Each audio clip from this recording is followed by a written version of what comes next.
आज ताओ ते चिंग का 9वां सूत्र 9th वर्स हम लेते हैं। पहले सुने उसको और उसका ट्रांसलेशन और फिर उस पर बातचीत। लाओ त्से लिखते हैं, to keep on filling is not as good as stopping. Overfilled, the cupped hands drip. Better to stop pouring. Sharpen a blade too much, and its edge will soon be lost. Fill your house with jade and gold, and it brings insecurity. Puff yourself with honor and pride, and no one can save you from a fall. Retire when the work is done. This is the way of heaven. लाओ त्से कहते हैं, अपने पात्र को, बर्तन को भरते चले जाना उचित नहीं है। रुक जाना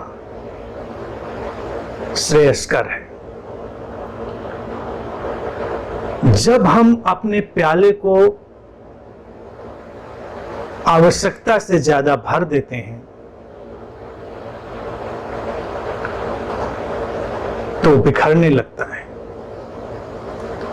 इसलिए बेहतर है प्याले में और ज्यादा उंडेलने से रुक जाएं। अपने चाकू की धार को अगर बहुत ज्यादा तेज करेंगे तो जल्दी ही उसकी जो धार है वो खत्म हो जाएगी, कुंद हो जाएगी। अपने घर को अगर हीरे जवाहरातों से भर लेंगे तो असुरक्षा को आमंत्रित करेंगे, और स्वयं को अगर हम सम्मान और गर्व से भरेंगे तो गिरने से फिर हमें कोई नहीं बचा सकता। ये हमेशा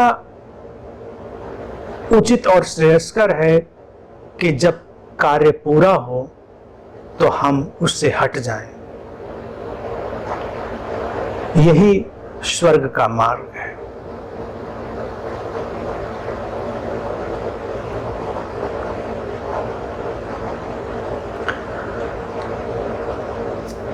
जितनी बातें ताओ ते चिंग में अभी आप सब सुन रहे हैं, आपको खुद हैरानी होगी कि भारतीय जनमानस में हमारे यहाँ आमतौर से ये सब संस्कारों में रची बसी बातें हैं।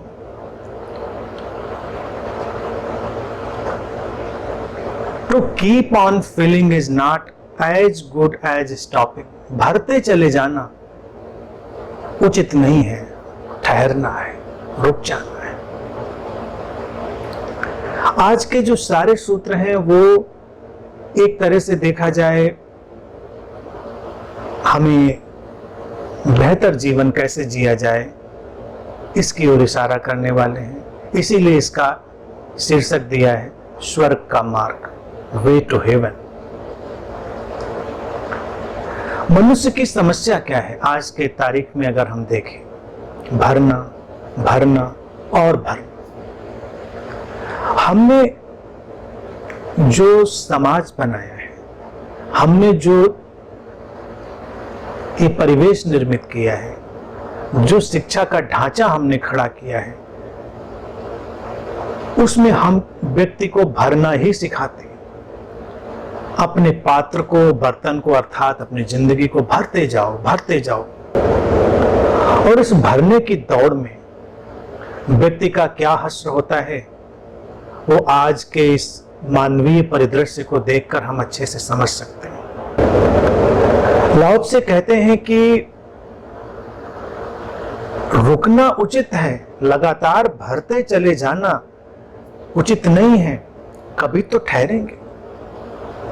अब जब व्यक्ति ठहरना भूल जाता है तो विश्राम भूल जाता है, खालीपन भूल जाता है, जीवन के अर्थ हम कैसे पैदा करें ये भूल जाता है।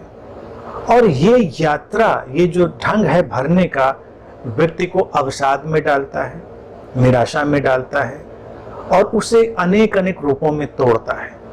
और आज हम देखते ही हैं, आज के अगर वक्त में हम देखें, व्यक्ति के जीवन में अवसाद बढ़ रहा है, निराशा बढ़ रही है, अनेक अनेक रूपों में वो अपने को टूटा हुआ अनुभव करता है, क्योंकि उसके जीवन में, उसकी जो जीवन शैली है उसमें ये जो स्टॉपिंग है, रुकना है, ये नहीं सिखाया गया।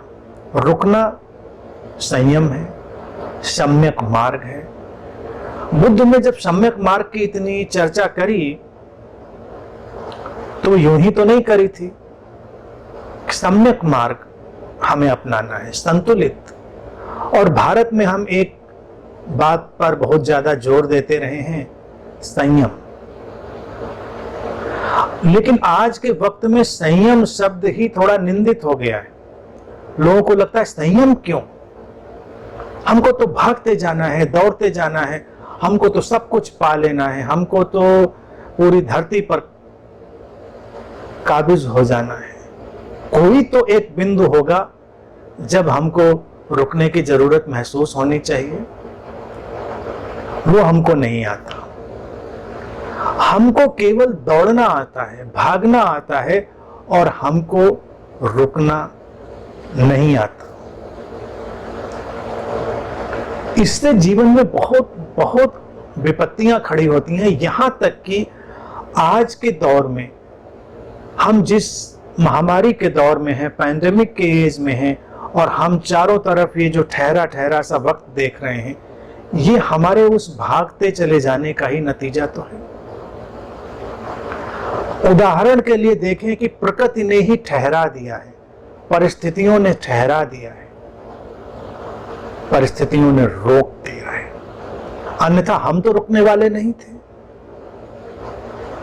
व्यक्ति को रुकने मात्र से बड़ी समस्या होती है। और जीवन एक ऐसी घटना है जिसमें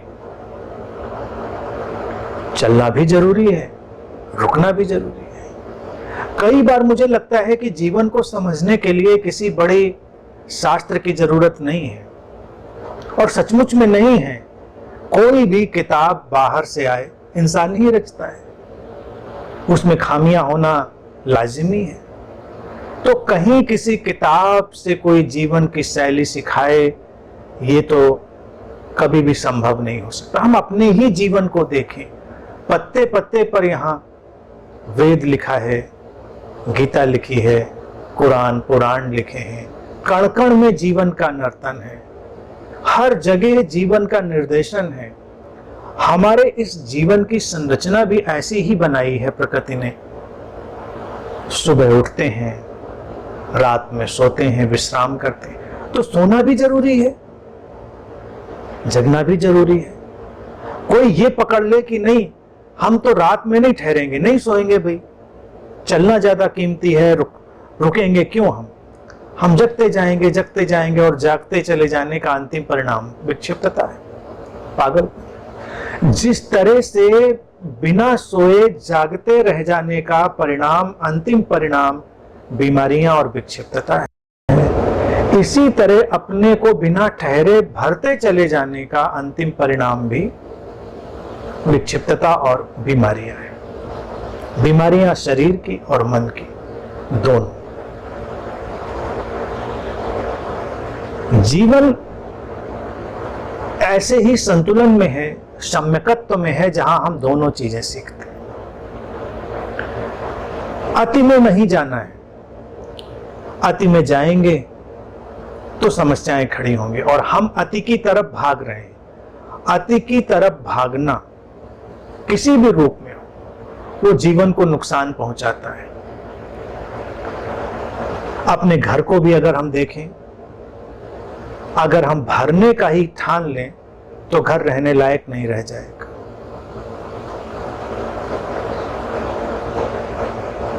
घर रहने लायक नहीं रह जाएगा, फिर कहां बैठोगे, कहां उठोगे? किसी भी चीज से थोड़ा तो ठहरो। जो अपने को सांसारिक समझते हैं वो धन से भरने में लगे हैं, शक्ति से, पद प्रतिष्ठा से भरने में लगे हैं। जो अपने को धार्मिक आध्यात्मिक समझते हैं वो ध्यान साधना से, धार्मिकता से, उससे भरने में लगे। खाली होने में किसी की रुचि नहीं है। कोई भी ठहरना नहीं चाहता और खाली होना नहीं चाहता। सबको चाहिए भरते चले जाएं। साधना तो साधना के अनुभवों से भर दें। अज्ञान पीड़ा देता है तो ज्ञान से भर दें। लेकिन ज्ञान किसको कहते हैं हम ये भूल जाते हैं। ज्ञान सूचनाओं के संग्रह को तो कहते नहीं। ज्ञान तो वही है जो हमारे जीवन को कुशल बनाता है। ज्ञान तो वही है जो जीवन जीने की अंतर्दृष्टि देता है। ताओ के सूत्रों को समझें तो जीवन जीने की अंतर्दृष्टि हमको मिलती है, इसीलिए वो ज्ञान है। अगर जीवन जीने की अंतर्दृष्टि ना मिले तो उसका क्या फिर उपयोगिता।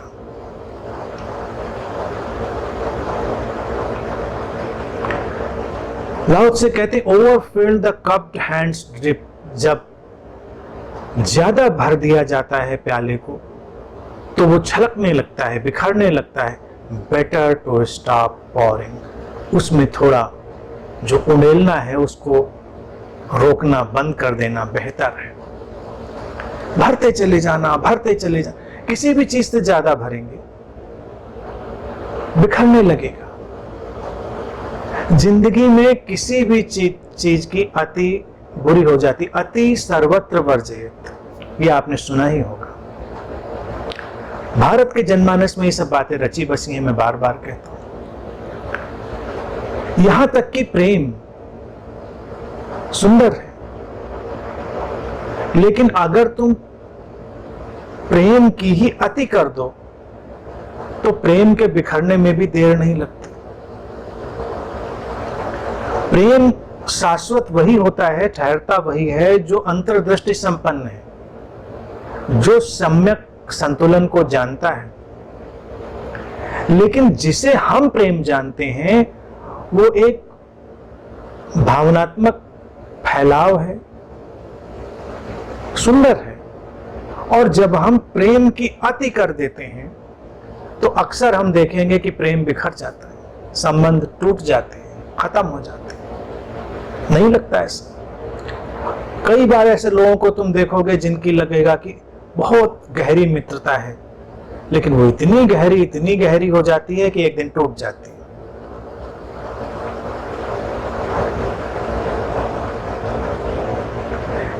किसी भी आयाम से जीवन के अगर हम कोई भी ऐसी चीज लाएंगे जो प्याले को ओवरफिल्ड करेगी तो वो बिखरने लगेगी, गिरने लगेगी, छलकने लगेगी। ज्ञान की अतिरेक की अगर बात देखी जाए तो ऐसे उदाहरण तुमको तमामों मिल जाएंगे अगर ढूंढने जाएंगे कि जब लोगों ने अपने को भरना शुरू किया, ज्ञान से भरना शुरू किया तो उसका अंतिम परिणाम विक्षिप्तता में हुआ। अंतिम परिणाम स्मृति लोप में हुआ, मेमोरी लॉस में हुआ। हमारे इस जगत के बड़े बड़े चिंतक, दार्शनिक, विचारक, उनका अंतिम जीवन, जो उनके अंतिम जीवन के जो भी चंद साल या जो भी वक्त था, अक्सर बड़ा ही खराब भी था।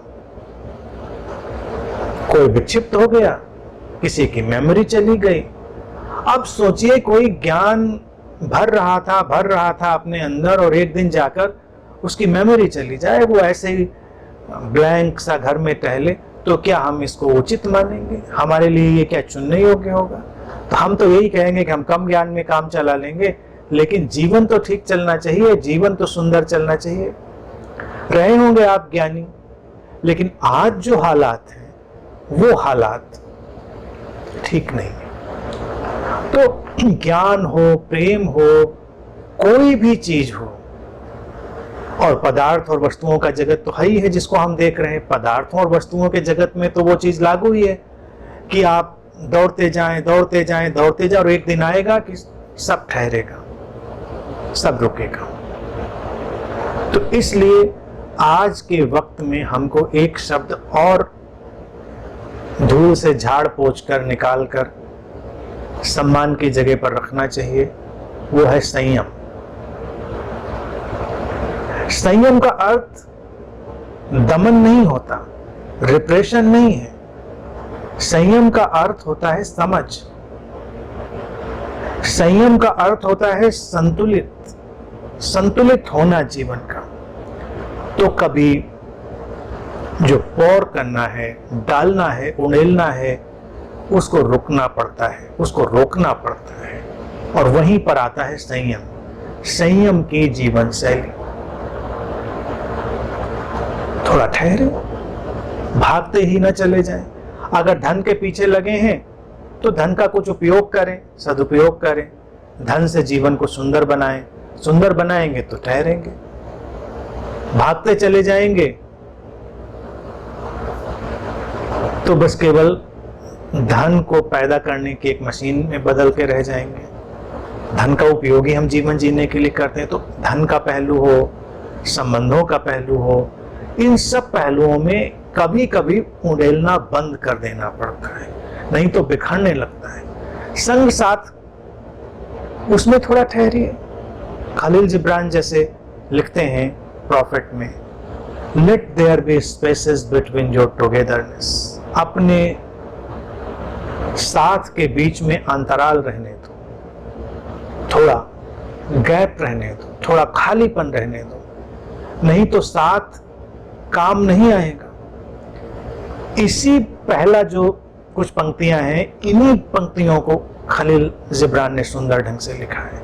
वो लिखते हैं कि एक सितार या जो तार वाला वाद्य यंत्र है, उससे संगीत उठता ही इसलिए है क्योंकि उसके तार थोड़ी थोड़ी दूरी पर होते हैं, और एक भवन टिका रहता है इसलिए क्योंकि जो उसके स्तंभ हैं, पिलर्स हैं, वो अंतराल पर होते हैं। अगर सारे पिलर्स एक जगह लगा दीजिए तो वो ढह जाएगा। वो कहते हैं कि मोहब्बत ठीक है, अपनी रोटी को बांटो, लेकिन एक ही टुकड़े से मत खाओ। Let there be spaces between your togetherness. अपने साथ के बीच अंतराल बना रहने दो, हाशिया बना रहने दो, स्पेस बना रहने दो, तो संबंध सुंदर चलेंगे। संबंधों पर इतना हावी हो जाएं, इतना हावी हो जाएं कि हम एक दूसरे को सांस लेने की मोहलत न दें, तो ऐसे संबंधों में फिर झगड़ा, झंझट और कड़वाहट ही पैदा होती है। घर परिवारों में जो ये झगड़ा झंझट शुरू हो जाते हैं ना, वो उनकी जो जीवन शैली है उसके कारण उन्होंने उसको इस ढंग से डेवलप कर लिया है घर में कि वो लगातार उड़े ले जाना। किसी के ऊपर इतना भी ध्यान दोगे, देखो घरों में जो लोग रहते हैं वो देखें, बच्चे हैं वो माँ बाप से चिढ़ने लगते हैं। जब माँ बाप ज्यादा ध्यान देते हैं उनके ऊपर, बात बात पे ध्यान देते हैं, तो बच्चे भागने लगते हैं, घर छोड़ के भागते हैं। पति हो, पत्नी हो, जब एक दूसरे पर बहुत ज्यादा ध्यान देने लगते हैं, करीब करीब एक दूसरे की जासूसी पर उतर आते हैं, तो फिर लोग एक दूसरे से भागने लगते हैं। वो अंतराल खो जाता है, वो प्याला ऐसा भरा जा रहा है कि उसमें लगातार उड़ेल रहे हैं, हम खाली नहीं कर रहे हैं, उसको रुक नहीं रहे कभी। तो इतना भी ध्यान मत दीजिए, इतना भी किसी के साथ मत रहिए कि चीजें बिखरने लग जाएं, उसमें एक बिखराव आने लगे। तो सम्यकत्व लाइए। भारतीय ढंग हो या जो वैश्विक ढंग हो, जैसे विवाह में जो समस्याएं आई आप देखिए, वो एक अजीब सी जीवन शैली के कारण आ गई। वो जीवन शैली जॉय हो सकता था, लेकिन क्या हुआ कि कालांतर में तमाम घरों में, भारत में है, पूरी दुनिया में भी होगी ही कमोबेश, मैं समझता हूँ, शादी हो जाए एक स्त्री और पुरुष की, तो जैसे एक नियम बन जाता है कि इनको साथ ही सोना है। इसीलिए घरों में ये डबल बेड का कॉन्सेप्ट आ गया, वो साथ ही सोना है। और सबसे जो उसमें स्टूपिड चीजें होती हैं कि वो जो रजाई चादर सब होते हैं वो भी एक ही में सो। हाँ, मैं नहीं कह रहा कि मत सो, आप ध्यान दें, लाओ त्से की सूत्र पर ध्यान दें। अब क्या होता है कि आप किसी के साथ जब होना चाहते हैं प्रेम में, तो शुरुआत में वो जॉय है, तो आप साथ में बैठना चाहेंगे, घंटों बैठना चाहेंगे, रात रात भर आप बैठना चाहेंगे, बातें करना चाहेंगे, प्यार करना चाहेंगे, तमाम चीजें। लेकिन फिर ये जब कंटिन्यू हो जाएगा रोज रोज रोज, तो अब पकड़ा दिया जाता है आपको नियम की तरह, जैसे ये कोई नियम है, पता नहीं कहां से नियम बन के आया है, तो भागने का मन करने लगता है। लोगों को लगता है कब कब छुटकारा मिले, कब भागें, और नहीं भाग पाएंगे तो फिर लड़ाई लड़िए, झगड़ा करिए। झगड़ा करने से थोड़ा स्पेस बन जाएगा, कम से कम मुंह फुलाकर एक इधर एक उधर सो तो सकता है, या मुंह फुलाकर कम से कम हम आज ड्राइंग रूम में सोफे पे जाके सोएंगे या दूसरे कमरे में जाके सोएंगे, वो झगड़ा करके। लेकिन मैं सुझाव देता हूं कि ये व्यवस्था अप्राकृतिक है, ये व्यवस्था संबंधों को बिखेरने वाली है। जब जॉय हो तब साथ में रुकें, इतना रोज रोज साथ में ये जो रहना है कभी ना करें। संबंध हमेशा सुंदर रहेंगे कि कभी कभी छोड़ें एक दूसरे को। अगर आपके घर में कमरे अधिक हैं, अफोर्ड कर सकते हैं, तो आप एक अलग कमरा रखिए। कभी आप अपने कमरे में सोइए, कभी दूसरा अपने कमरे में सोए, कभी बच्चे अपने कमरे में सोएं, कभी सब साथ में सोएं, कभी आप अकेले भोजन करें, कभी साथ में करें। एक स्पेस, ये रिचुअल जो है रोज रोज रोज साथ में होना, ये झगड़ा का सबसे बड़ा कारण है। उसको आप बदल दें, उसको बदल देंगे तो जीवन ज्यादा सुंदर होगा। वो जो कप है जिसको आप भरे जा रहे हैं, तो वो बिखरेगा, चारों तरफ चीजें फैल जाएंगी। तो मोहब्बत भी अगर आप ज्यादा डालेंगे तो वो प्याले से छलक कर फैल जाएगी, स्पेस खो जाएंगे, और फिर तमाम और किस्म की चीजें आएंगी। तो इसलिए एक तो ये चीज। रहा सवाल भोजन का, भोजन में देखें, भोजन में भी व्यक्ति भरने में लगा है।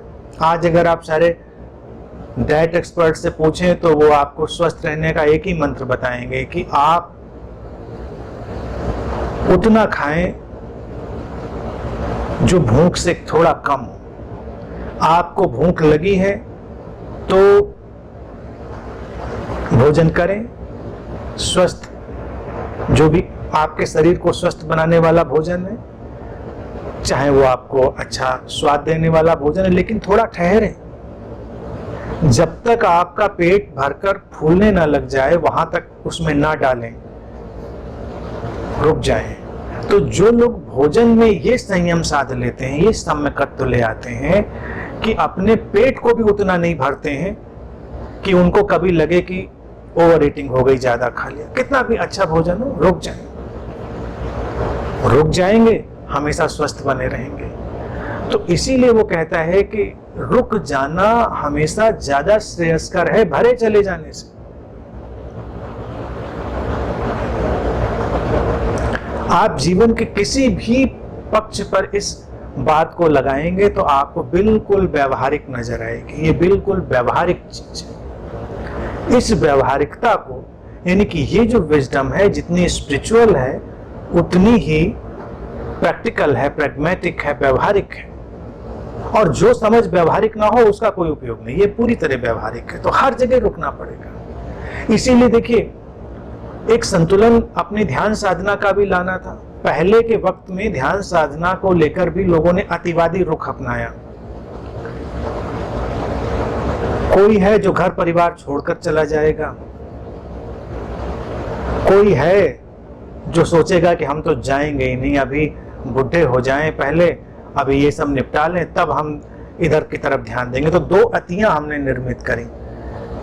उन दो अतियों में दोनों तरफ के जीवन प्रभावित हुए, जबकि इसमें संयम का रास्ता था। आप जहां हैं, जैसे हैं, जीवन को और मौके भी दें, जीवन में और रंग भी जोड़ें, जीवन में और मौके भी जरूरी हैं, उनको भी लाना है।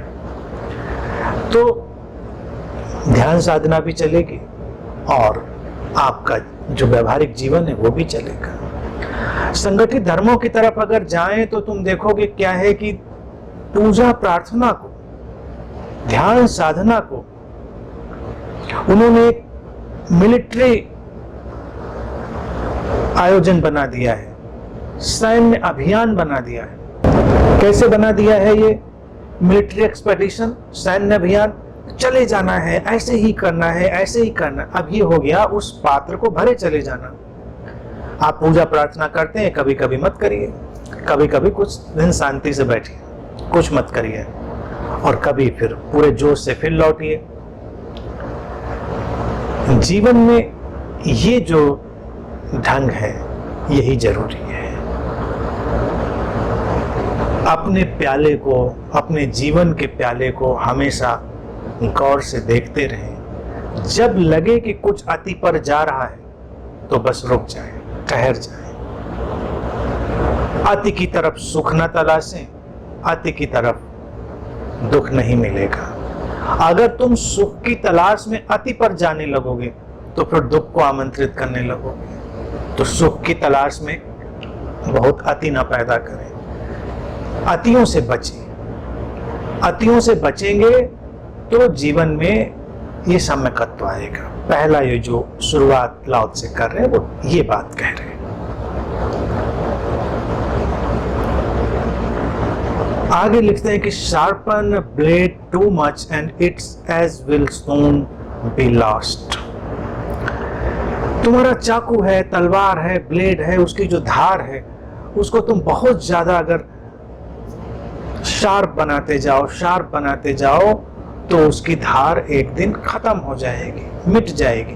भाई वो है तो उस मटेरियल का हिस्सा ही धार। आप घिसते जाइए, वो घिस जाएगा, पूरा मटेरियल घिस जाएगा। यही चीज जीवन की धार पर भी लागू होती है। जीवन में अगर हम जो शार्पनेस पैदा करना चाहते हैं वो टैलेंट के तौर से, प्रतिभा के तौर से, किसी भी तौर से, यहां पर धार का जो तात्पर्य है, शार्प जो हम करते हैं जीवन को, वो किसी भी तल पर आप उसको लगा कर देखें, उसमें भी आपको वो सम्यक संतुलन लाना पड़ेगा, अन्यथा धार खत्म हो जाएगी। बच्चों पर देखिए, आज आप पढ़ाई का बहुत बोझ डालते हैं। पढ़ना चाहिए, बेशक पढ़ना चाहिए, लेकिन इतना ज्यादा उनको घिसने लगो धार पैदा करने के लिए कि बच्चे अवसाद में चले जाएं, आत्मघात की तरफ जाने लगें, उनका जीवन बिखरने लगे। अब छोटा सा बच्चा अगर वो तनाव और अवसाद का शिकार होने लगे तो हमें अपने इस सामाजिक और पारिवारिक ढांचे और शिक्षा व्यवस्था पर सोचना चाहिए। छोटा सा बच्चा, उसको भी तनाव और अवसाद का पता ही नहीं होना चाहिए, लेकिन चूंकि हम उसको इतना धार देना चाहते हैं कि वो भोथरा होने लगता है, कुंद होने लगता है, वो जो उसकी प्रतिभा है वो बिखरने लगती है, किसी अलग रूप में बिखरती है। क्योंकि जब आप किसी भी ब्लेड को शार्प कर रहे होंगे तो अक्सर देखेंगे कि एक पॉइंट आएगा जब आपको लगेगा ये तो मैक्सिमम शार्प हुआ, और उसी समय उसकी धार टूट जाएगी। पेंसिल को घिसते समय आपने इसको हमेशा देखा होगा। जब हम बचपन में पेंसिल से लिखते थे और शार्पनर से पेंसिल को बनाते थे तो जितनी ज्यादा कोशिश करते थे उसको बहुत बारीक और शार्प बना दें, तो उसी समय जब वो सबसे ज्यादा शार्प हो चुकी होती थी, पेंसिल जरा सा घुमाते ही वो टक से टूट जाती थी। यही जीवन का नियम है, कहीं पर बीच में रुकना पड़ता है। एक बिंदु है जहां पर रुकना पड़ता है। शार्पनेस की अत्यधिक मात्रा नहीं चाहिए। अब मान लीजिए चाकू का उदाहरण लें, तो चाकू का उपयोग करने के लिए उस पर धार दे रहे हैं ना, कि ये धार रखने का कोई कंपटीशन चल रहा है। ये धार रखने की कोई प्रतियोगिता तो नहीं चल रही है। चाकू की उतनी ही धार उपयोगी है जितने में उसका उपयोग कर सके, ब्लेड की भी उतनी ही धार उपयोगी है। जीवन में हर जगह उतनी ही धार की उपयोगिता है जहां पर उसका उपयोग किया जा सके। अब पेंसिल को आप शार्प करते हैं तो लिखने के लिए ना, जब लिखा ही ना जा सके उससे, तो उस पेंसिल की उपयोगिता क्या। कई लोग अपने ज्ञान पर इतनी धार रखने की कोशिश करते हैं कि ज्ञान आए बाएं साएं हो जाता है। यानी कि अगर ज्यादा वो ज्ञान सुन लेंगे तो आपके दिमाग में सीटियां बजने लगेंगी, आपको लगेगा नहीं होगी तो ज्ञान की बड़ी बात, लेकिन काम की तो कोई बात ना निकले। इसीलिए जो कई बार सामान्य व्यक्ति होता है, बड़े बड़े फिलोसफर्स को जब पढ़ता है तो माथा पकड़ के बैठ जाता है, तो बोलते क्या लिख रहे हैं, इनको क्या जरूरत थी ये सब सोचने लिखने की। ठीक है, वो कोशिश है, ह्यूमैनिटी की चिंतन मनन की कोशिश है, जिससे कुछ अच्छा आगे जाता है। लेकिन सवाल है भाई, सोचिए विचारिए, वो जो जीवन में काम आए, आप सोचते विचारते चले गए, तमाम चीजें सोच डाली, और एक दिन आप विक्षिप्त होकर बैठ गए। फ्रेडरिक नीत्शे से देख लो, तमाम उदाहरण उसका याद आ गया, क्या क्या बातें लिख डाली, कितनी बढ़िया बढ़िया बातें लिख डाली। और एक दिन सड़क पे जा रहा था, अचानक उसकी आंखें खुली की खुली रह गईं और सब खो गया, एबनॉर्मल हो गया, एसाइलम में चला गया। क्या हुआ? दिमाग पर इतना ज्यादा जोर डाल दिया, इतना ज्यादा शार्प करने की कोशिश कर दी कि वो पेंसिल टूट गई, वो जो धार थी वो बिखर गई। इसीलिए क्या होता है कि प्रतिभा को भी संभालने की एक कला होती है। इसीलिए ये जो धार रखने की भी बात होती है, इसकी भी एक आर्ट होती है। जो उस कला को जानते हैं वो एक बिंदु पर रुक जाते हैं कि अब धार बन गई, लेकिन आप उसको लगातार महसूस करते जाएंगे, लगातार उसको बढ़ाते जाएंगे, तो एक दिन बिखराव तय है।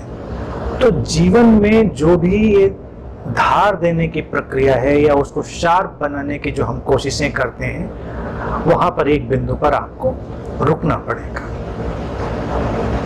जैसे कि आप संसाधन जुटा रहे हैं, अभी लाउत से आगे उन्हीं बातों पर जा रहे हैं, वो भी सब धार देने के ही आयोजन है। तो धार देने के आयोजनों में कहीं तो रुकना पड़ेगा। अब जैसे संसाधनों वाली बात तो भी वो अगले लाइन में लाएंगे, उसकी बात करते हैं। आप सुंदरता पर आ जाएं।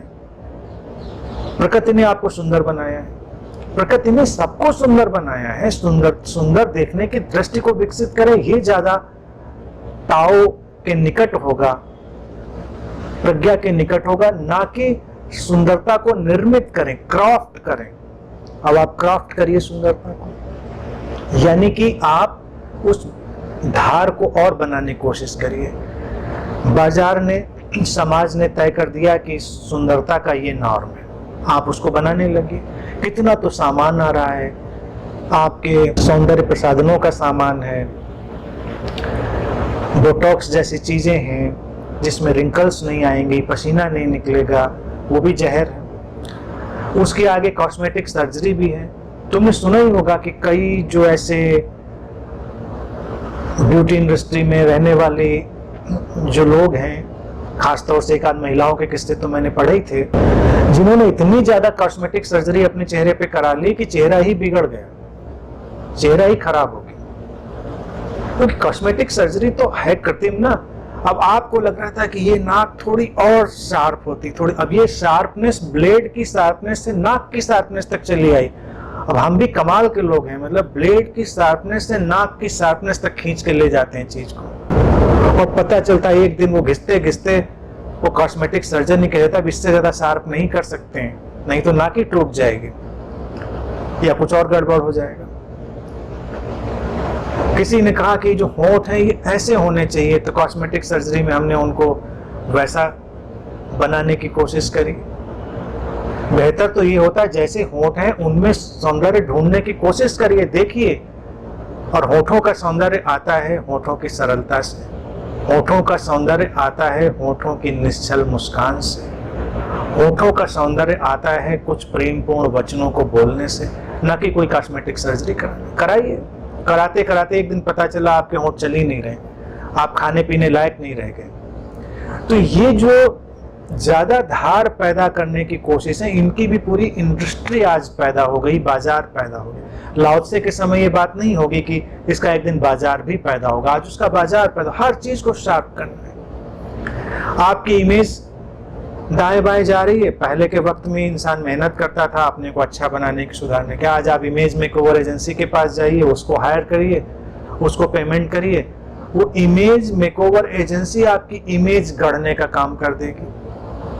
नेता, अभिनेता, आध्यात्मिक गुरु, माफिया, पता नहीं तुमको पता है कि नहीं ये बात, ये सब इमेज मेकओवर एजेंसीज को हायर करते हैं जो उनकी इमेज को करती हैं। कितने दयावान, करुणावान, ह्यूमन, सेंसिटिव, वाइज, कितने अद्भुत, महान, अपूर्व, अनूठे ये सज्जन इस धरती पर आए हैं। ये काम करती हैं इमेज मेकओवर एजेंसीज।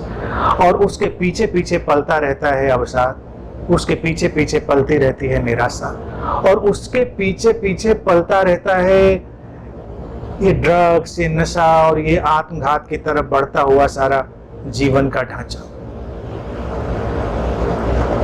कितना शार्प करेंगे जीवन को, कितनी धार देंगे। कहीं पे संयम लाना होगा, और संयम हमेशा आता है समझ से।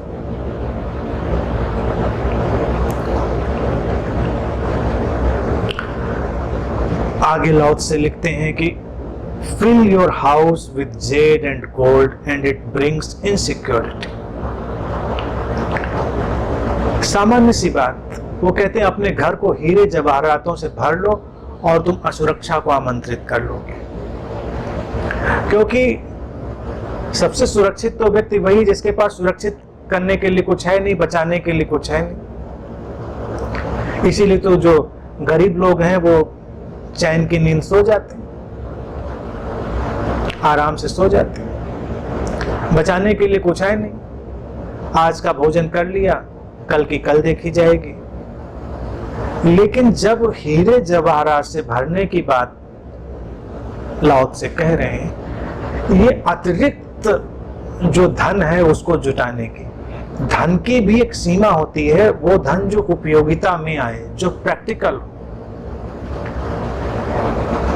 एक होती है प्रैक्टिकलिटी, ठीक है धन की वहां तक जरूरत है और सबके जीवन की सहूलियतें अलग अलग हो सकती हैं, तो धन की मात्रा भी अलग अलग हो सकती है, वो भी बात मानी गई। लेकिन फिर आप उसको भरते चले जाते हैं, भरते चले जाते हैं। इसलिए नहीं भरते हैं उसको कि आपको जरूरत है, इसलिए भरते हैं क्योंकि अब आपको दूसरों को दिखाना है कि आपके पास है। जितना आप भीतर से खाली होते जाते हैं उतना ही बाहर से आप भरने की कोशिश करते हैं हीरे जवाहरातों से। अब हीरे जवाहरात तो कोई भी हो सकते हैं। हीरे जवाहरात बाहरी संसार में देखें तो ऑब्वियसली आपके चीजें हैं, ऑब्जेक्ट्स हैं, आपके जो पदार्थ हैं वो हैं। और आंतरिक जगत में देखें जिनमें धार्मिक व्यक्ति लग जाता है, वो है उसकी ध्यान साधना, अनुभव, ज्ञान, अनुभूतियां, उसका एनलाइटनमेंट। ये जो व्यक्ति अपने को एनलाइटनमेंट से बहुत भर लेता है, यानी ज्ञान से ऐसा सोचता है कि उसने भर लिया है, वो बड़ा इनसिक्योर हो जाता है क्योंकि उसको लगातार प्रूफ करना है कि मैं एनलाइटेंड हूं, कहीं कोई मुझको अनएनलाइटेंड ना समझ ले। मैं बहुत बड़ा ज्ञानी हूं, कहीं कोई मुझको अज्ञानी ना समझ ले। बड़ा तनाव। ये मत सोचो कि असुरक्षा बाहर के जगत में है कि कुछ चोरी चला जाएगा। भीतर के जगत में भी जिन्होंने कृत्रिम आयोजन किए हैं, आर्टिफिशियल, उनको भी बहुत तनाव है, वो भी बहुत बेचैन है। इसीलिए हर व्यक्ति जो भीतर के जगत में इस तरह से हीरे जवाहरात के, जिनको भी हीरे जवाहरात समझता है, भरने में लगा है, वो अपना विचार सिद्ध करने में लगा है, अपना मत सिद्ध करने में लगा है, वो अपनी सिक्योरिटी में बहुत ही तत्पर है। क्योंकि कल को कोई आए और तुमको मूर्ख कह के चला जाए, तुमको चोट लगेगी। अरे ऐसे कैसे मूर्ख कह दिया, मैं तो इतना बड़ा ज्ञानी हूं। तुमने सजाया संवारा था, अपने को इनलाइटेंड डिक्लेयर करवाया था कई जगहों से। जैसे कहीं कहीं होता है ना कि कोई पदवी, कोई पुरस्कार लिया जाता है, और मैं तो समझता हूँ तमाम पुरस्कारों में वो हायर्ड पुरस्कार भी होते हैं। आप जाके पीछे से पैसा वैसा देते हैं और फिर आपको पुरस्कृत कर दिया जाता है कि अब ये साहब, इनको ये पुरस्कार दिया गया, आप फूल के कुप्पा हो गए। और ऐसा ही धार्मिक जगत में भी होता है कि कई जगह पर शंकराचार्य चुने जाते हैं, कई जगह पर कुछ और पोप, पादरी, उलेमा वगैरह वगैरह जो कुछ भी होते होंगे। मतलब एक नाम पर कभी मत जाएं, हर मजहब का वही रंग है। पीछे से आपने पैसा डाला या कोई भी सोर्स लगाया और आप चुन लिए गए। अब आप चिंतित रहेंगे कि भाई कहीं हमारी ये चीज चली ना जाए। भाई कोई भी देखिए सत्ता पर आने वाला व्यक्ति इतनी मारामारी क्यों करता है बचाने के लिए? क्योंकि उसको भरोसा ही नहीं कि हम यहाँ टिके हो सकते हैं। चुनाव की बात है कि डेमोक्रेटिक सिचुएशन में देखिए एक नेता चुना गया, ठीक है, आप आए, आप इतने अच्छे थे, लोग आपको इतना प्यार करते थे, तो शांत रहिए, अगली बार भी लोग आपको चुन लेंगे। लेकिन वो सारी जुगत उठापटक लगाएगा क्योंकि उसको भरोसा ही नहीं कि लोग हमको प्यार करते हैं, हमको अगली बार भी चुने, कोई भरोसा नहीं, इसीलिए सारी मारामारी चाहिए। इसी तरह से इनलाइटनमेंट की इनसिक्योरिटी है। तुम कहीं जुड़े थे किसी कल्ट में किसी व्यक्ति से, उसने तुमको डिक्लेयर कर दिया था, तुमको इसीलिए उस कल्ट को पकड़ कर रखना है क्योंकि कहीं और हो सकता है तुमको कोई ना माने। कहीं कोई ना माने तब क्या करोगे? मेरे पास भी देखिए तमाम लोग आ जाते हैं, बल्कि मैंने तो हमेशा ये जुमला ही बोलना शुरू कर दिया उसके बाद कि मेरा जो काम है शायद अस्तित्व ने इनलाइटेंड लोगों को अनइनलाइटेंड बनाने का दिया है। तो न जाने कितने लोगों को अनइनलाइटेंड बना चुके हैं। वो आए थे बिल्कुल इनलाइटेंड होके, कुछ लोग बुरा मान के चले गए, जो समझदार थे उन्होंने कहा कि ठीक है, बड़ा सुकून, बड़ी शांति आ गई। बड़ा बोझ था, बड़ा दबाव था इस इनलाइटनमेंट का हमारे ऊपर। अब आपने जो समझा दिया, हम बहुत कूल है, रिलैक्स है, अब कोई दबाव नहीं, कोई बोझ नहीं रह गया ऊपर। तो भाई आप कोई भी मुकाम पर पहुंचते हैं इसलिए ही तो कि कोई बोझ ना रह जाए, या कि इसलिए पहुंचते हैं कि बोझ में दब जाएं। धन इसलिए थोड़े लाते हैं कि धन के नीचे दब के मर जाएं। हीरे जवाहरात संपदा भर ली और बस असुरक्षित हो गए। वो तुलना भी पैदा करेगी, कंपैरिजन पैदा करेगी, उससे तुम्हारे लिए संकट आएंगे। तो लाओ से कहते हैं कि बेहतर है उपयोग करिए, लेकिन उनका जो ठीक ठीक मूल्य है वो समझिए। वो भरने के लिए नहीं है। भर कर क्या करोगे? भर कर उनका तो कोई मूल्य है नहीं। हीरे जवाहरात की बात कर लो, चाहे तुम सीधे सीधे करेंसी की ही बात कर लो, तुम्हें घर में कमरा बना लो और सीधे करेंसी लाकर उसमें भर दो, उसको स्टोर हाउस बना लो, अगर तुम्हारे पास इतनी करेंसी हो। बाय द वे, भरी है तो क्या करोगे? किसी दिन पता चला तुमने ताला खोला, चूहे खा गए, और चूहे ना खा जाएं इसकी चिंता में तुम सो नहीं पाओगे। रोज उठ उठ कर देखोगे, जरा सी खटपट होगी, तुम भागोगे कि चोर तो नहीं आया, चूहा तो नहीं आया, चैन खो जाता है। आदमी सबसे ज्यादा चैन की नींद तभी सोता है जब वो एक सम्यक संयमित सुंदर प्रैक्टिकल जीवन जीता है। धन है उपयोग के लिए, ज्ञान है उपयोग के लिए, सब कुछ इस जीवन को सुंदर बनाने के लिए, उपयोग करने के लिए। उसके सिवा उसका कोई मूल्य नहीं। अगर उसके सिवा हम भरने की कोशिश करेंगे तो हम असुरक्षाओं को ही आमंत्रित करेंगे।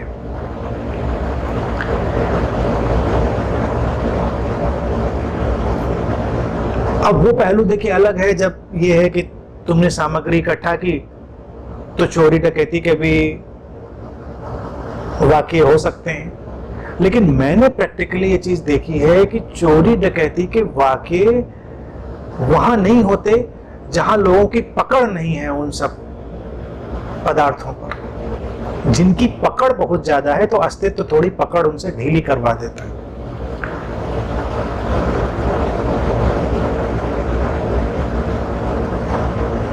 तो अपनी पकड़ को ढीला करें, इस कदर ना भरें किसी भी चीज से कि तुम्हारा जीवन तनावग्रस्त होने लगे। कोई पकड़ नहीं, बाहर के धन पर पकड़ नहीं, यानी कभी अच्छे कार्य में तुम मदद करना चाहो तो करो, तुमसे बन पड़े, और बाहर के जगत के अलावा भीतर के जगत में भी पकड़ नहीं। विचार की, ज्ञान की कोई पकड़ नहीं। जैसे कोई व्यक्ति आए और तुम्हारे सामने कोई विपरीत विचार रखे, तो तुमसे कहे कि नहीं मैं आपके विचार से सहमत नहीं हूं, मेरे विचार से ऐसा है, तो तब भी तुम्हें असुरक्षित होने की कोई जरूरत नहीं।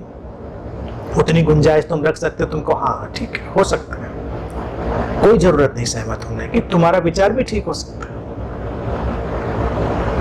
एक विचार को गलत, दूसरे को सही करने की जरूरत नहीं, दोनों तीनों चारों विचार एक साथ सही हो सकते हैं। तो इसलिए कोई युद्ध नहीं, कोई बेचैनी नहीं, कोई असुरक्षा का कोई मापदंड नहीं। कोई तुमको धार्मिक ना समझे, ना समझे, इधर कल्ट जो होते हैं ना, ऑर्गेनाइज्ड रिलीजन, उनकी प्रॉब्लम क्या है वहां पे समझो। बाहर भीतर दोनों को मैं एक साथ बोल रहा हूं, इसीलिए उसमें कंफ्यूज मत होइएगा। क्यों लोग एक जगह बैठकर पकड़ के बैठ जाते हैं या बैठाने की कोशिश करी जाती है? क्योंकि उस परंपरा में उनको अच्छा माना जा रहा है। किसी परंपरा में हो सकता है वो चीज बेहतर ना मानी जाती, किसी परंपरा में जो तुम कर रहे हो पुण्य तुम्हारे लिए अर्जित हो रहे हो सकते हैं, और किसी परंपरा में वही तुम्हारे लिए पाप बन रहे हो सकते हैं। तो तुमको अगर उस भीतरी संपदा पर भी पकड़ बनानी है और असुरक्षित अनुभव तुम्हें नहीं करना है, तो तुम ऐसे चलोगे कि तुम एक मत गढ़ लो। लेकिन अगर तुम मत से मुक्त हो सकोगे, हो सकता है सारी चीजें सही हो सकती हैं, तो तुम हल्के हो जाओगे। फिर कोई भी ये जो फ्रेम है, चाहे वो धर्मों का हो, विचारों का हो, तुमको नहीं बांध सकता। क्योंकि फिर तुम ये जान चुके होगे कि विचार तो उपयोग के लिए है, ज्ञान उपयोग के लिए है। ज्ञान इसलिए नहीं है कि हम इतना पत्थर की तरह अंदर भर लें और खत्म हो जाए। उसी तरह से बाहर का सारा जो धन संपदा का कार्य व्यापार हो गया। तुम्हारा धन अगर तुमको कटु बना दे, कठोर बना दे, तो फिर उसका क्या उपयोग रह गया? और लाओ त्से के सूत्र में देखिए, वो जब स्टेप बाय स्टेप इन सूत्रों को लेके चलने, यही वैज्ञानिकता है। यूं तो लगता है कि बड़ा नैतिक चिंतन है, लेकिन ये बहुत ही डीप विजडम है, गहरी प्रज्ञा है। तो ऊपर से नीचे जो सूत्र में आ रहे हैं, वो एक कदम के बाद दूसरा कदम उसमें जुड़ जाता है। अब अगला सूत्र, अगली लाइन देखिए।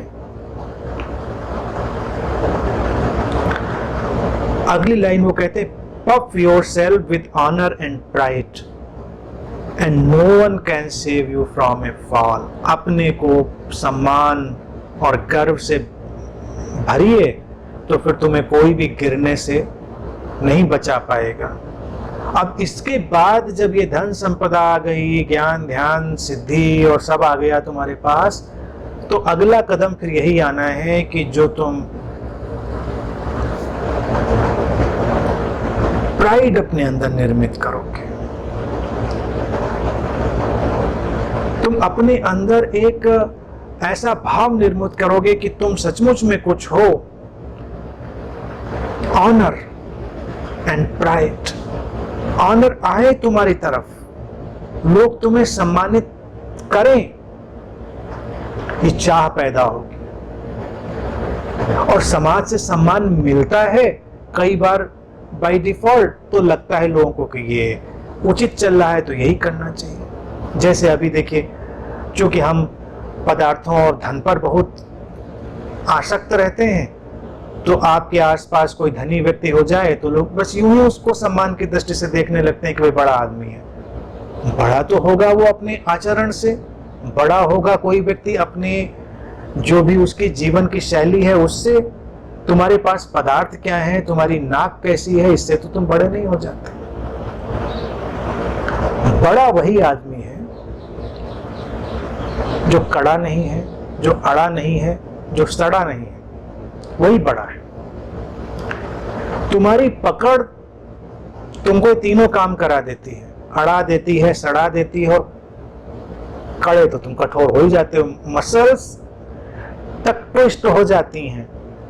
कड़ा होना जो है ना, ये कठोर होना, इसको साइकोलॉजिकल ही मत लीजिए, फिजियोलॉजिकल हो जाता है। ठीक ठीक चलना उठना बैठना दूभर हो जाता है व्यक्ति का। ये जो फिजियोलॉजिकल प्रॉब्लम है वो भी उसी वजह से, क्योंकि ये ऑनर और प्राइड की तरफ भागोगे। तुम्हारे पास धन आया, तुम बाहर निकलते हो, तुमको लगता है कि लोगों को तुम्हारा सम्मान करना चाहिए। ना करे कोई सम्मान तुम्हारा तो क्या होगा? दुखी होगे, परेशान होगे। तुम महंगा कपड़ा पहनो, महंगी ज्वेलरी पहनो, बाहर निकलो, सम्मान करने का मतलब आरती उतारना नहीं है। लोग कम से कम तुमको देखें, वाह क्या चीज है, बस तुमको संतुष्टि मिल गई कि चलो ये काम पूरा हुआ। लेकिन तुम निकल जाओ, कोई ध्यान ही ना दे तुम पर, चोट लगेगी तुमको। इतना आयोजन किया, इतनी महंगी माला खरीद के लाए थे, पहनी, किसी ने ध्यान ही नहीं दिया। ये इतना ब्रांडेड कपड़ा पहना, किसी ने ध्यान ही नहीं दिया। इतनी बड़ी गाड़ी से उतरे थे किसी के घर के आगे, उसने तो हमको ऐसे देखा जैसे पता नहीं हम किस चीज पर बैठ कर आए थे। आए होगे गाड़ी से, गाड़ी तो बैठ के आने के लिए होती है ना, कपड़े सुविधा के लिए होते हैं। इसमें इतनी सम्मान की बात क्या? इसमें सम्मान की आकांक्षा कर भी क्यों रहे हो? अगर कोई इसमें सम्मान की आकांक्षा करता है तो इसको पागलपन नहीं कहेंगे क्या? कभी खुद सोच कर देखो, इसको विक्षिप्तता नहीं कहेंगे? तुमने अपने को अच्छे से तैयार किया, तुम सुंदर दिखे, तुमने आईने में देखा, अच्छी बात है, सुंदर होना चाहिए, दिखना चाहिए, अच्छे से तैयार होना चाहिए, लेकिन वो सुंदर दिखना तो तुम्हारा ज्वाय है। कोई तुमको समझे ना समझे इससे क्या फर्क पड़ता है, लेकिन दूसरा समझे। अब ये जो बाहर से भरने की यात्रा चली थी, अब ये यहां तक आ गई है ऑनर और प्राइड की तरफ।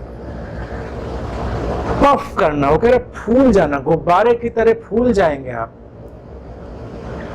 फूले, इसीलिए लोग फूले फूले से घूमते हैं। ये जो फूलना है ना, फूलन देवी और फूलन देवता वाला जो शब्द इसमें आता है, ये अनायास नहीं है, ये बिल्कुल पफ्ड लोग दिखते हैं, फूले। कुछ लोगों के तो पूरी देह और गाल वाल सब फूल जाते हैं। हालांकि अब लोग थोड़े अलर्ट हो गए हैं कि भाई नहीं, धनी होने का मतलब इतना भी पफ्ड ना होइए, तो जिम विम करके थोड़ा सा मेंटेन रखे, तो अब वो गाल और पेट फूला हुआ नहीं दिखेगा। लेकिन पहले तो ये पहचानी थी कि कोई किसी के पास धन संपदा आई तो पफ्ड हो जाए, पॉपकॉर्न की तरह से, या जो भी चीज कह लें आप, उसकी तरह फूल जाए। उसका जब वो घर में आए, उसके पहले उसकी तोंद अंदर हो तो ये आया बड़ा आदमी। पहले तो यही मान्यता थी, फिर लोगों को धीरे धीरे समझ में आ गया कि नहीं ये तो अच्छा नहीं लगता, तो अब 6 पैक होने चाहिए। वो आ गया सम्मान में। तो जिनके 6 पैक नहीं है वो इंफीरियर फील करेंगे, और कोई ना कोई ऐसी चीज जरूर लानी है जिससे लोग इंफीरियर फील करें। इंफीरियर नहीं फील करना है। तो जो सुविधाएं, संसाधन हैं, वो तुम्हारे अंदर जब ये ऑनर और प्राइड का गुब्बारा भरेंगे, तो लाओ से कहता फिर तुम्हें गिरने से कोई बचा नहीं सकता। फिर गुब्बारा फूटेगा, एक दिन गुब्बारा फूटेगा। जैसे ज्ञानी और ध्यानी की बात ले लो, दोनों को समानांतर लेके चले, क्योंकि एक संपदा बाहर की और एक भीतर की, दोनों करीब करीब एक ही जैसी हैं। असली ज्ञानी ध्यानी क्या है? जो जीवन में बस रच गया है, बस गया है, हवा की तरह, रोशनी की तरह बहता है, बस कोई ध्यान नहीं। लेकिन जो आम तौर से साधु हो जाए, संत हो जाए, वो कितना अकड़ कर चलता है, ध्यानी हो जाए, क्योंकि उसको अगर सम्मान न मिले तो सारा किए कराए पे पानी फिर गया, सारे किए कराए पे पानी फिर गया। इतनी तपस्या करी, ध्यान किया, इतना साधा, कुंडलनी जगाई पिछले 10 साल में, अब जाग गई, निकले, किसी ने पहचाने नहीं। हमने जाके किसी को बताया कि भाई साहब मेरी कुंडलनी जाग गई, उन्होंने कहा ठीक है, सो व्हाट, आओ चाय पीते हैं। पर धक्का लग जाता है। मेरे पास अक्सर ऐसे लोगों को धक्का लग जाता है, वो आएंगे बड़े जोश से कि ये हुआ वो हुआ, मैं कहता हूँ ठीक है चलो पानी वानी पियो, बैठो। इतनी बड़ी बात लेकर आए और इनको कोई उसमें ऐसे ही नहीं लगा। तो सम्मान, वो ऑनर और प्राइड ढूंढ रहे हो तुमने उसकी एक्चुअलिटी को नहीं देखा है। एक फूल खिलता है, वो ऑनर और प्राइड नहीं ढूंढता प्रकृति में। नदियां बहती, वो ऑनर और प्राइड नहीं ढूंढती, वो सम्मान नहीं ढूंढती हैं, वो गर्व नहीं ढूंढती, वो फूल के कुप्पा नहीं हो जाती है। स्वभाव है, नदी का स्वभाव बहना है, फूल का स्वभाव खिलना है, दिया जला उसका स्वभाव रोशनी देना है तो स्वभाव, तो उसमें इतनी क्या मारा मारी है स्वभाव पे।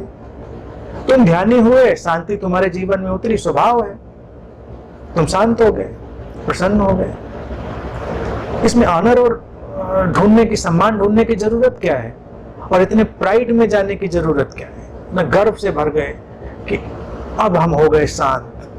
जैसे तुमने मुट्ठियां बांधी कि अब हम शांत हो गए, बस शांति बिखर गई, क्योंकि शांति तो मुट्ठियां खोलने में, मुट्ठियां बांधने में थोड़े। अक्सर तुम देखो तथाकथित गुरुओं के पास भी ये ऑनर और प्राइड का गुब्बारा कितना ज्यादा दिखेगा। वो सामान्य नहीं हो सकते, सामान्य इंसानों की तरह चल नहीं सकते, बैठ नहीं सकते, सामान्य इंसानों की तरह मिल नहीं सकते, जुल नहीं सकते, कुछ नहीं कर सकते, क्योंकि स्पेशल वो दौड़ ही ये थी कि अब जाके ये मुकाम आया है कि जब निकले तो लोग हमको उस सम्मान से देखें, उससे हमारा गुब्बारा भरे।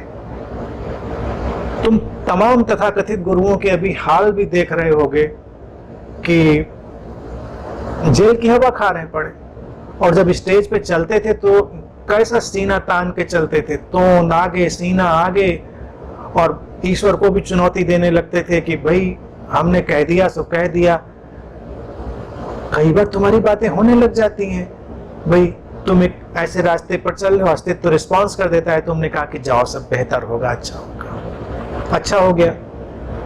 अब अगर मंद बुद्धि हुआ व्यक्ति और 100 लोगों ने 1000 लोगों ने आके कह दिया कि गुरुजी आपने कहा था बिल्कुल ऐसा हो गया, फिर से आशीर्वाद दे दीजिए वैसा हो जाए, तो व्यक्ति को लगने लगता है लग रहा है मेरे कहने से ही होता है। फिर वो कहता है अब बस मैं अभी कहता हूँ, अभी मैं पानी रोकता हूँ, बरसाता हूँ, ये करता हूँ, वो करता हूँ। ये सब तमाम ऐसे लोग।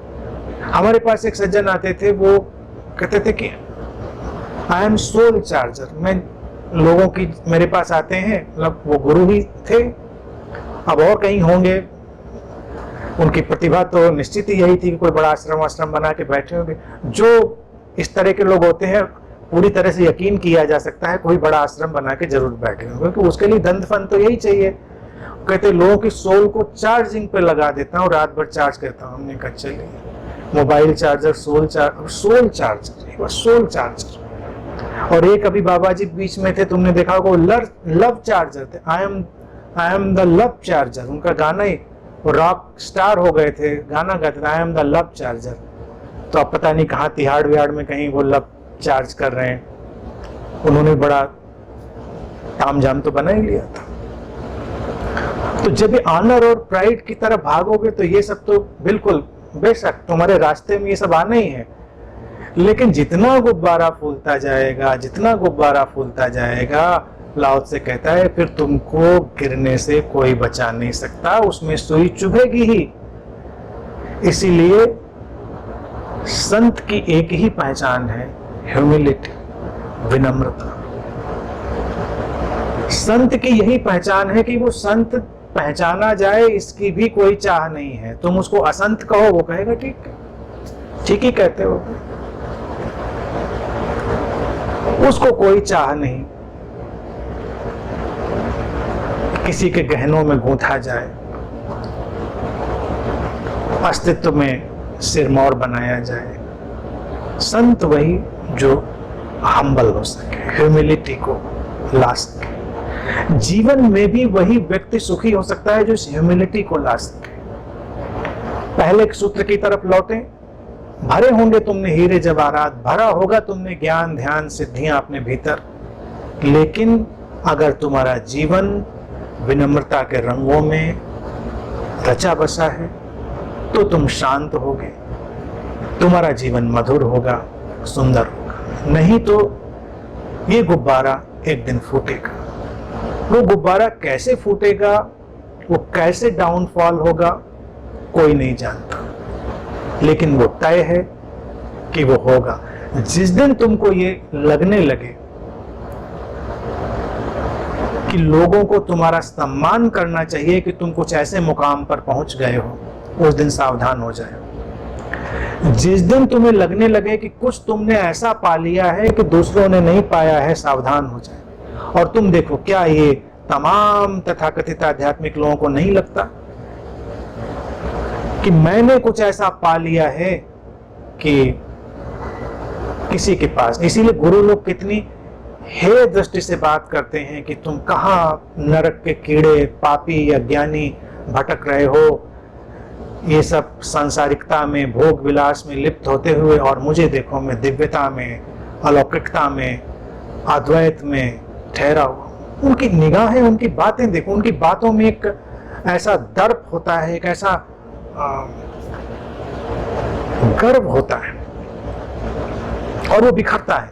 भारत में इसीलिए दर्प शब्द, जो प्राइड है, उसमें हमने दर्प बनाया, और दर्प कई एंगल पे हम यूज करते हैं। दर्प से ही फिर बनता है दर्पण भारत में, यानी कि जब ये अहंकार भरता है तो वो एक दर्पण की स्थिति हमारे लिए बना देता है। अगर हम जल्दी ही उस दर्पण में अपने को नहीं देखेंगे कि हम वास्तव में कौन हैं, तो ये दर्पण किसी भी चोट से टूटकर बिखरेगा। दर्पण है ही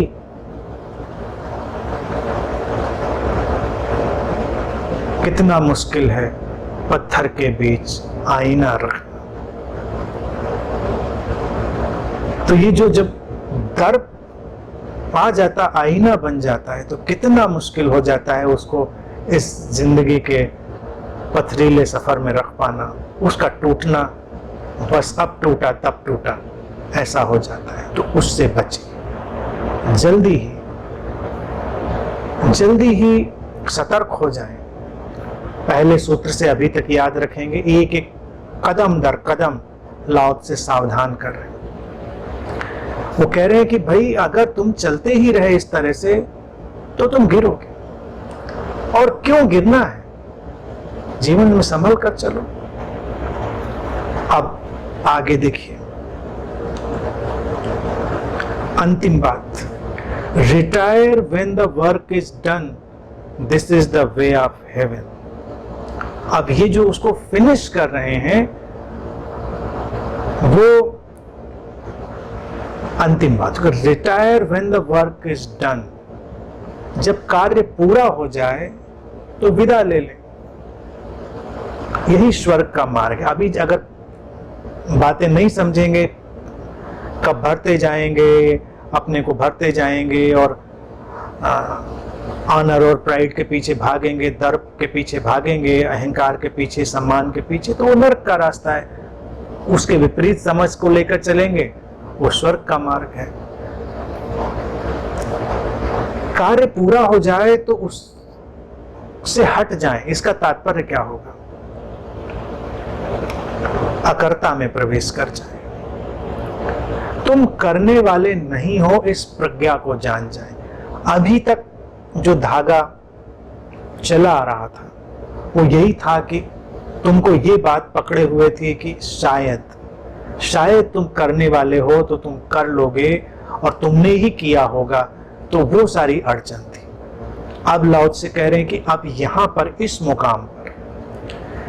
मुकाम पर तुमको ये चीज देखनी है कि जब अंत में तुम समझ को इकट्ठा करोगे कि करने वाले तो हम है ही नहीं, हमसे तो चीजें हो रही थी, जब हम करने वाले हैं ही नहीं तो हमको तनाव क्या। लेकिन इस वाक्य के बहुत बहुत पहलू हैं, उनकी भी बात अभी देखते हैं। तो मूल बात, इसकी गहनतम बात यही है कि अकर्ता को समझ लेंगे तो कार्य से विदा हो जाएंगे। कार्य पूरा हो गया, तुम हट गए। कार्य से कोई व्यक्ति क्यों नहीं हट पाता है? कभी कार्य पूरा होने के बाद वो क्यों नहीं हट पाता? ऐसा तो नहीं हटेगा तुम काम करने गए उसके बाद कह चलो भाई काम पूरा हो हम जाते हैं, वो एक एटीट्यूड हुआ। लेकिन कार्य पूरा होते हुए जो हटने का रहस्य है वो ये है कि तुम तो अंदर जान ही रहे थे कि तुम बस माध्यम हो। You are doing as if you are doer but exactly you are not doing. तुम ऐसे कर रहे थे कि जैसे तुम करता हो, लेकिन तुम सचमुच में करता नहीं थे। तो कार्य पूरा होते ही तुम सचमुच में विड्रॉ कर जाओगे, रिटायर हो जाओगे। अन्यथा कैसे रिटायर होगे, कैसे बाहर होगे? तो ये समझ है तो तुम बाहर होगे। लेकिन इसको और व्यवहारिक तल पर अगर हम देखें तो भी बड़ी खूबसूरत बात है कि हमेशा जब काम पूरा हो तो आप विदा लेने के बारे में सोचें, वो स्वर्ग का मार्ग है, अन्यथा आप मुश्किलों में पड़ेंगे। अक्सर देखिए बेहतर वो होता है, जैसे मान लीजिए कोई प्लेयर है, कोई खिलाड़ी है, जब उसका कैरियर सबसे टॉप पे चल रहा होता है उस समय वो अपने खेल से संन्यास ले लेता है, अमर हो जाता है, उसका नाम हो जाता है। क्योंकि जब लोग तुमको पकड़ के रखना चाह रहे थे तब तुमने विदा ले ली, क्योंकि तुमने जाना कि अब तुम अपना मैक्सिमम अल्टीमेट जो बेस्ट था वो दे चुके हो, अब तुम बाहर जा सकते हो, कुछ और कर सकते हो। लेकिन वो खिलाड़ी जिनको फिर धकिया के निकाला जाए, वो इस लेवल पर आ जाए कि अब उनसे खेला ही नहीं जा रहा है, फिर उनको जबरदस्ती निकाला जाए, तो वो थोड़ा बेआबरू होके कोचे से निकलने वाली बात हो जाती है। इसी तरह से तुम किसी से मिलने गए, मुलाकात बड़ी प्रीतिकर हो सकती है, अच्छी हो सकती है, लेकिन कई बार अच्छी अच्छी प्रीतिकर मुलाकात में भी एक पॉइंट होता है जब तुमको अब विदा ले लेनी चाहिए। अगर उससे ज्यादा तुमने खींचा तो फिर अब वो ज्वाय जाएगा, वो सम्मान जाएगा और वो सारी चीजें विदा हो जाएंगी और तुमको लगेगा सब तो बड़ा बेकार हो गया। इसीलिए मेहमानों के बारे में हमने भारत में अंतर्दृष्टि रखी थी कि मेहमान जल्दी ही विदा हो जाता है तो बड़ा प्रीतिकर बना रहता है, लेकिन कोई मेहमान आकर टिक जाता है तो फिर लोग सोचने, अतिथि तुम कब जाओगे। अब ये हालत कभी आ जाए कि अतिथि देवो भव और फिर अतिथि तुम कब जाओगे, तो मुश्किल हो गई। चले जाइए, वक्त से पहले चले जाइए। जब लोग चाह रहे हो, तुमको रोक रहे हो, तब चले जाइए, तो तुम लोगों के दिलों में हमेशा के लिए बस जाते हो। तब मत जाइए जब लोगों के दिलों से उतर चुके हो। लाओ त्से के बारे में देखिए यही घटना है। लाओ त्से के जीवन में भी कहते हैं कि लाओ त्से शब्द का भी देखिए अर्थ ये होता है कि एक बूढ़ा व्यक्ति, द ओल्ड मैन, इतना बुद्धिमान है, ज्ञानी व्यक्ति है, इसीलिए ओल्ड मैन। लाओ त्से कहते हैं कि जब उसको खोजने के लिए सारे लोग, राजे महाराजे सब पीछे लगे थे, तो लाओ त्से गायब हो गए। ताओ ते चिंग लिख के वो गायब हो गया, लाओ त्से अमर हो गया, ताओ ते चिंग बच गई, लाओ त्से का पता नहीं चला। काम पूरा हुआ, उसने विदा ले ली। ये ढंग जितने भी लोगों को देखें और फिर भारतीय प्रज्ञा, भारतीय मनीषा को देखें तो हैरान रह जाएंगे। इसको कैसे दिखाया है भारत में कि तुमको सोचकर हैरानी होगी।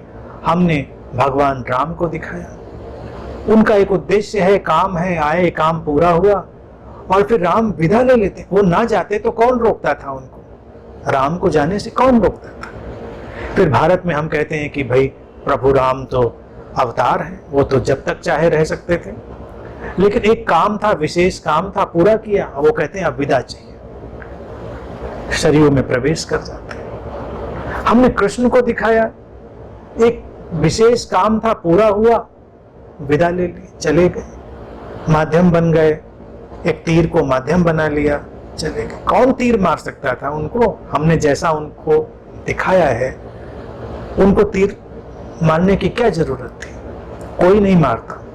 और वो स्वयं इतने अलौकिक हैं, लेकिन वो काम पूरा होने के बाद विदा ले लेते। तो आज तक जनमानस में रचे बसे। बुद्ध की तरफ आइए, मतलब ये उदाहरण मैं केवल अभी फाइनल डिपार्चर के दे रहा हूं, इसलिए ऐसा मत देखिए कि फाइनल डिपार्चर लेना ही एक डिपार्चर होता है, नहीं। लेकिन भारत के दर्शन ने कैसे उसको दिखाया है, देखो। भगवान बुद्ध को देखिए, सारी बातें कह चुके हैं, सब समझा चुके हैं, जो कहना था सब हो चुका है, जा रहे हैं अपने कुछ प्रमुख शिष्यों के साथ, और वो जान चुके हैं कि वक्त हो चुका है जाने का, अब विदा लेने का वक्त हो चुका है। और उसमें भी वो प्रेम की गरिमा, प्रेम के सम्मान को बचाकर जाना चाहते हैं, अंतिम उपदेश देना चाहते हैं। अगर सोचें कि बुद्ध का अंतिम उपदेश ध्यान है, तो प्रेममय ध्यान है, प्रेम करुणा की पराकाष्ठा, वो उनको उपदेश देना है, जीकर दिखाना है उसको। शब्दों में तो कह लिया, जीकर दिखाना है। उनके भक्त ने उनको आमंत्रित किया है, उत्साह में है, उनके लिए भोजन बनाना चाहता है, बनाया है, जंगल से कुछ मशरूम लाया है, अस्तित्व पूरा आर्किटेक्ट कर रहा है घटना को। बुद्ध जानते हैं वो जहरीले मशरूम है। जब उसने उनको परोसा और उन्होंने अपने मुंह में रखा, वो समझ गए। इन सब चीजों के बहुत ज्ञाता थे बुद्ध, औषधियों के ज्ञाता थे, जंगल से उनका रिश्ता था और राजघराने का उनको सब ज्ञान था। बाकी बोध तो अपनी जगह। उन्होंने समझा कि ये जहर अब उनके शरीर का अंत करने वाला है, और सब खा गए, यानी किसी दूसरे को ना मिले।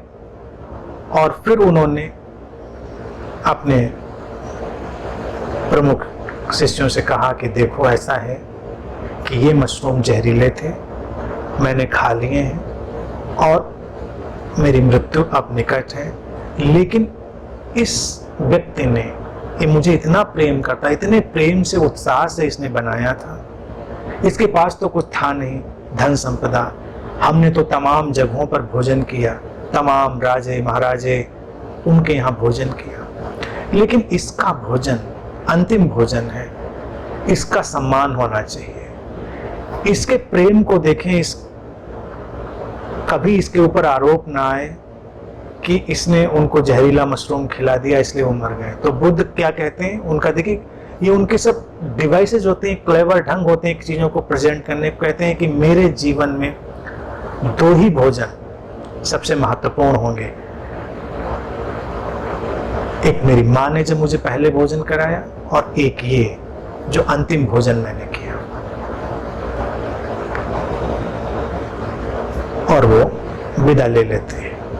ठीक वक्त पर जब उनका काम पूरा हुआ, उन्होंने विदा ले ली। इसी तरह से व्यवहारिक रूप में आप देखिए, आना जाना प्रिसाइज रखिए, लोगों से मिलिए जुलिए, प्रिसाइज रखिए, बहुत ज्यादा किसी भी जगह पर मत चिपकिए, चलते रहिए, बहते रहिए, नदी की तरह अटकिए नहीं कहीं पर, और सब सुंदर रहेगा, संबंध सुंदर रहेंगे, तुम्हारा सारा जीवन ठीक रहेगा। और ये जो स्वर्ग का मार्ग है, यानी कि आनंद का मार्ग है, वो तुम्हारे लिए प्रशस्त होता रहेगा। तुम नर्क के मार्ग से बचे रहोगे। ठीक वक्त पर एग्जिट करना सीखें, ठीक वक्त पर चुप होना सीखें। कोई तुम्हारी बात अच्छी लगती है किसी को, तो इतना मत बोलें कि फिर उसको कानों में उंगली डालनी पड़े। तो इसीलिए ठीक वक्त है कि मैं भी इस प्रवचन को समाप्त करूं कि तुम कानों में उंगली डालो। इसके पहले आज के दिन मैं भी विदा लूं। तो आज के लिए इतनी ही बात।